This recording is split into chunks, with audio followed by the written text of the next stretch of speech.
C'est que nous avons été jadis des chasseurs, des pêcheurs, et puis ensuite des cueilleurs, etc., mais parce qu'il nous fallait manger. Et puis un jour, on a eu des personnes dédiées, des gens qui s'occupaient de tuer les animaux, les chasseurs, qui rapportaient au foyer, et puis des gens qui découpaient les animaux, des gens qui élevaient et puis qui tuaient les animaux. Mais il y a quelque chose de particulier dans le fait qu'il y aurait du plaisir à faire souffrir les bêtes, du plaisir à les tuer. Donc il y a des bouchers qui ont fait leur métier, qui ont tué les animaux, mais qui n'avaient pas forcément un plaisir à tuer les animaux. Mais cette activité étrange qu'est la tauromachie nous permet de nous interroger sur cette question: qu'est-ce qui fait qu'on peut jouir du spectacle de la souffrance?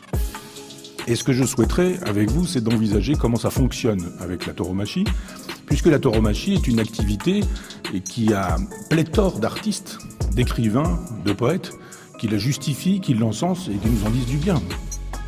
Et je vais essayer de vous faire voir comment tout ça s'articule. Et je voudrais, avant de commencer toute chose, vous faire 2 citations, vous lire 2 textes qui pourraient me permettre de dire, voilà, j'ai lu le texte, je vous ai fait la confiance et je m'en vais. En fait, tout pourrait être dit dans ces 2 textes. Ce sont 2 citations. L'une est de Simon Casas, c'est l'homme qui détient la tauromachie en France. Et dès qu'on a besoin de quelqu'un pour défendre la tauromachie, c'est lui. Et il a écrit un livre qui s'appelle « Taches d'encre et de sang », dans lequel on peut lire ceci. « Faire l'amour au taureau, c'est sûr, c'est impudique. C'est beau. Il vient vers vous, pas pour vous encorner, mais pour aimer. La muleta tirée sur le sol, comme une langue qui inviterait pour un profond baiser, le spectateur se fait voyeur, c'est à un coït que l'on assiste, un orgasme collectif. À Bayonne, la corrida est vaginale. » Donc si vous avez envie d'un peu de partouze, allez faire un tour à Bayonne, demandez à rencontrer Simon Casas.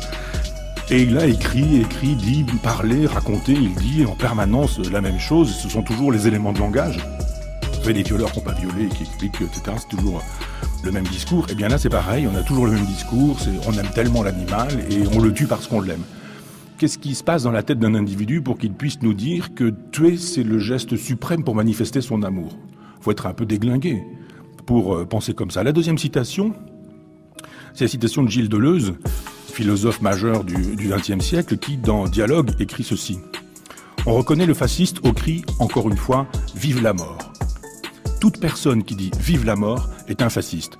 Nulle beauté ne peut passer par la mort. Tout en moi s'offense lorsque je vois des formes qui se rattachent à un culte de la mort quelconque, parce que c'est ça, encore une fois, le fascisme, c'est ça la tyrannie. Et je pense effectivement qu'il y a quelque chose à voir avec ce qui rend possible les régimes qui font couler le sang.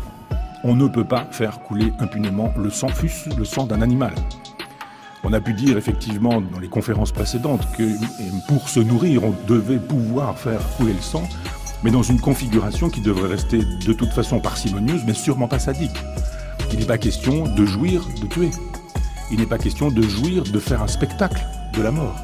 Et pourtant, c'est comme ça que ça fonctionne. Alors, ce qui m'est apparu, parce qu'effectivement, quand on va chercher dans la littérature sur ce sujet, on a des grands noms, peinture, littérature, poésie, etc. Goya, Picasso, Manet, Botero, Théophile Gautier, Fernando Arrabal, Lorca, René Char, Monterland, Hemingway, Cocteau, Savater, un philosophe contemporain, Fernando Savater, Bergamine ou Michel Leiris, par exemple, vous direz c'est beaucoup de monde.